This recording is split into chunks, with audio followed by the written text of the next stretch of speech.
Hello there, world of tankers. Welcome to the channel. I'm your host, Blitz, and in today's video, we got some rather interesting and important information to divulge upon, and that is, I'm pretty confident we know what the next tech tree is going to be in Blitz. The SDP-40 Zadimka was spotted in Blitz files today. And that is really, really important information. The reason why this is so important is down to the fact that that is based off of a tier 5 tech tree Polish tank destroyer. And we can see the whole line here. If we actually take a look, this is the Zadimka, which is the tier 5 of the Polish tree. I cannot imagine that Wargaming is going to make this utter ugly tank a premium or a collector. So realistically, what we can expect here is that this vehicle will be released as part of a line or set, depending on when the line does get released, for Blitz, which is really cool. Now, judging that Reforged is still probably a good 5 to 6 months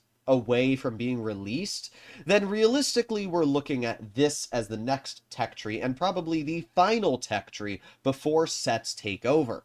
And I'm pretty excited for it to be real. This is something that I've been wanting to have added in Blitz for a while. I'm very interested to see how Wargaming ends up balancing these tanks though, because the Polish tank destroyers on PC have a very unique and very impressive balancing feature, which I'll be talking about in a little bit, but I'm not sure how that would work out in Blitz, so I'll have to share my opinions on it and how I would balance these vehicles out due to the mechanics the tank has on PC.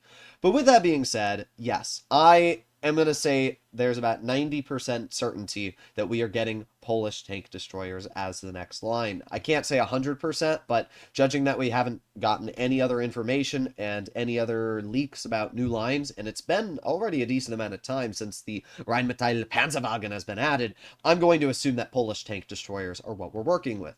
So we have at tier 5 the Zadimka. At tier 6, we have the Burza, which is, again, a really, really ugly vehicle, I won't lie.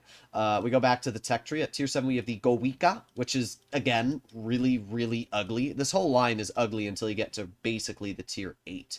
At tier 8, we have the Kilana, which, I'm not going to lie, it's still kind of ugly, but it's all right. It's kind of like an SU-122, but they just took the angle and then made it more flat. After the Kilana, we have the Gonkiewicza, which is a really, really dangerous tier 9. And then to finish off, we have the Bliskavica, which is the tier 10, which I love the look of, and also had an absolute blast playing on the press account that I had access to about a year ago. This tank was an absolute beast and one of the most overpowered tank destroyers I've played in a very long time, and you'll see why when we break into its statistics in a little bit. In fact, let's take a look at them right now. But yes, I'm quite confident that this will be the next tech tree. Why the heck would Wargaming add a really goofy Polish tier 5 tank destroyer into the files if they're not going to mess around with this line being tank destroyers? So the tier 5, it's just meh. It doesn't have really any armor, only about 106 millimeters. It does have good DPM, but we can't expect those values to be transferred over to Blitz. What we can is the damage. It's probably going to have a similar 200-ish alpha gun for a tier 5, but I mean, who cares? Really, at the end of the day, this is a tier 5. People are going to grind through it in like a day. So really, tier 6 and above is when you start to find the interesting parts of the line. And the SDP-44 definitely has its own standout characteristics. For example, this vehicle has pretty good armor. It has about 170 to 180 millimeters of armor on flat ground, and if you're using gun depression, it's about 180 to 190. That's pretty good. This is a tier 6, which means most tier 6s will bounce you with standard, and almost all tier 5s will not be able to cut through your superstructure. And with 7 degrees of gun depression, it means you can actually work a bit of a ridge line. Now, the lower plate is awful, and the side armor is not very good either, so it's only the superstructure. Kind of think of this vehicle like a Hori superstructure, but not bad. Definitely not bad. DPM is alright. It's got 280 damage per shot, which is pretty punchy for a tier 6. And, oof, wow, that accuracy, though. Ooh, that's pretty tragic. But yeah, nothing crazy. Again, tier 6s aren't anything usually remarkable. Usually when you get to tier 8 and above is really when you get the strengths of the line. It's the same thing for like the Polish heavies, right? The 45 TP, nobody knows anything about. It's just an average tier 7 heavy. But the 53 TP, the 50 TP, and the 60 TP are really where the lines take hold of themselves. So let's take a look at the tier 7, the Gowika. This vehicle, well, it definitely has a lot more armor, and for a tier 7, it's pretty well armored. It's got about 196 millimeters on flat ground. Again, 7 degrees of gun depression, which is a reoccurring theme for the whole line. So when using gun depression, especially if you angle it a little bit, you can definitely get some armor, about 207-ish, 208 millimeters of armor. You can actually see these cutouts here are really thick, about 230. So yeah, not bad. Not bad armor at all. Like, against tier 6s, you will get a lot of bounces, even with gold. Against tier 7s, gold shells are going to cut through you, but standard will bounce, and tier 8s will butter right through this tank. But you can definitely see the higher you go up in the tiers, the more armor these vehicles get. When we take a look at the gun, 420 damage per shot. That's a very beefy alpha for a tier 7 tank destroyer. It's also got really good levels of pen, 202 on the standard, and a whopping 245 on the APCR premium, which is really nice. Really good shell velocity as well. Tank goes 50 kilometers per hour. So in general, this is actually a pretty fun tank. It's just sad that it's so freaking ugly. And then that brings us to really where the line starts to take off, the SDP-58 Kilana. This vehicle is insanely overpowered, and look at how red this thing is. Even when loading the actual armor, it looks weak because this thing has 270 mils of pen, but if we compare it to, your average heavy tank, how about a 112? Look at the armor. It's 250 millimeters thick, flat. And if you're loading heat, it's upwards of 270. And by the way, it has 7 degrees of gun depression. So once again, if you're using that gun depression, this armor is upwards of 290. Like, that's pretty insane. And in Blitz, we have enhanced armor. So if Wargaming carried that same value over to Blitz, this thing could literally have over 300 millimeters of armor. Now, the lower plate's very weak, as we can see. It's only about 150. And the side armor, again, nothing crazy, but that upper plate is insane. And when you pair that with the fact this vehicle has 700 damage per shot and 2,800 base damage per minute. Yes, you heard that correct, base. So if you wanted to run something like a rammer, let's say you put on a bounty rammer and you put on bounty vents, and then, you put on your brothers in arms and you put on something like food, well, now this vehicle's looking at 3,500 DPM. So you might be thinking to yourself, how is it possible that this vehicle has not only this insane armor, but 700 damage per shot, and it has crazy good mobility, going 45, 15 reverse? Like, how does it have all these things going for it? Well, the reason why is because from the Kilana and up, this vehicle loses damage. So we can see that it has 700 damage at 50 meters. But shooting at 500 meters of distance, it only has 350 damage per shot. So you lose half of your damage at 500 meters. That is a huge drop-off. And that is where this vehicle is balanced. On PC, a lot of people love to camp in their tank destroyers. And if you camp in this tank, your effective DPM goes from 3,500 to 1,700. That's the trade-off. But because this thing has so much armor and so much mobility, plus the alpha damage, you can just take this thing frontline and absolutely demolish everything in front of you, and that's why it's so freaking overpowered, right? A lot of the World of Tanks PC players don't understand the Blitz playstyle, right? I'm a player that's aggressive because I play Blitz, and because of that, I know how to use these aggressive frontline tank destroyers. But on World of Tanks PC, there's so many wimps, they think this tank sucks because they play passive in it, but if you play this thing right, it is insane. So now that brings us to the Tier 9, the SDP-60 Gonkiewicza. This vehicle, just like the Tier 8, has really good armor, as we can see.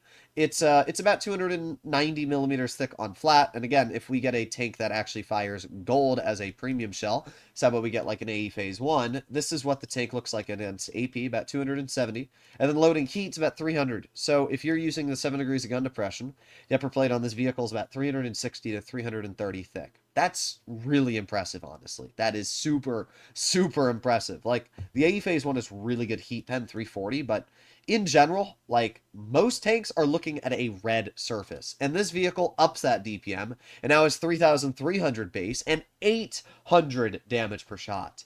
That's crazy. So this vehicle, again, running the same type of equipment, putting on a rammer, putting on brothers in arms, putting on food, and you're looking at 4,120 DPM and a top speed of 42. So this thing is fast, and it has crazy armor.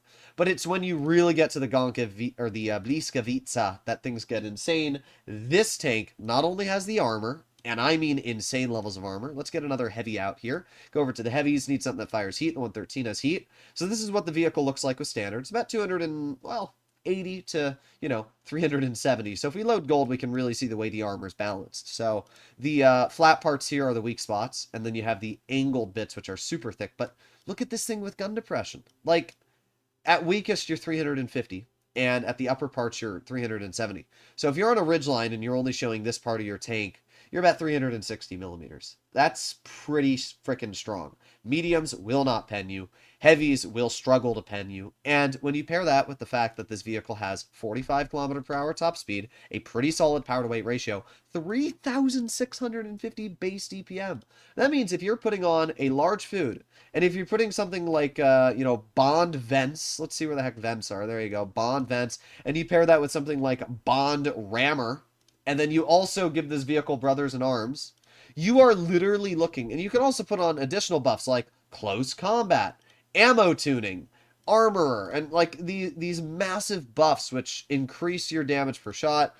Is there any other ones I'm trying to think of here? Deadeye, practicality, no, I think that's it. But these buffs here alone, paired with Brothers in Arms, give you 4,900 DPM. And that's without even adding on field modification, which can increase your reload by 3%. And technically, you can also put on field modifications, or not field mods, you can also put on directives, which give you even more DPM. So this tank can have 5,200 DPM on PC. Now, this does require you to be loading the most cringe possible loadout, but still, 5,200 DPM. What the heck? That is ridiculous. This is definitely one of the most insane vehicles. Obviously, we don't know how the vehicle is going to be balanced in Blitz. I have no clue. Do I think Wargaming is going to follow the route of it deals less damage over distance? No. I don't think they will. I think it would be cool if they did, though. Obviously, Blitz 500 meters of distance is not really playable, but 300 meters is, right? 500 meters on PC is equivalent to about 300 meters in Blitz because of the smaller maps. So if Wargaming made it that this vehicle had, let's say, 700 damage per shot, and then you load, half 300 meters away, half your damage falls off, and it goes to 350, I think that would be a really good way to balance it. At 50 meters and closer, it does 700 damage. And then at 100 meters, it does 600 damage. At 150 meters, it does 550. And it slowly decreases, just like the PC one. I think that would be a really good way to balance it. I think you can go 40 kilometers per hour, a solid power to weight ratio similar to that of a Foch. And its armor can be really strong on the upper plate, really weak on the lower plate. Side armor really weak. Think of it like a Foch, but you deal more damage closer, less damage at distance. And then it has not ridiculously OP levels of DPM, but maybe around 3,500 at 50 meters of distance, and then it decreases over, length. And then maybe it also can get some special consumable. See, Tungsten, I think, would be stupid with a tank that has 700 damage per shot. But what Wargaming could do, and I think this would be super cool, and I think a lot of you would agree, is make a special consumable for this tank that when you activate it, it reduces the damage drop-off over distance by maybe half.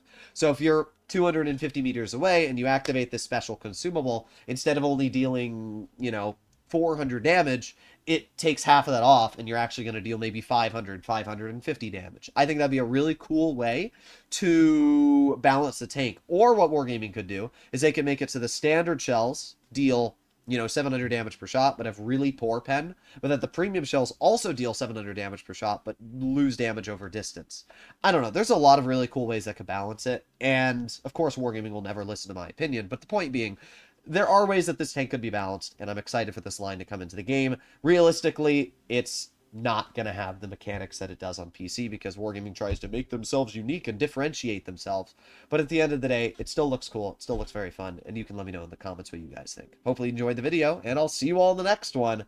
Bye-bye.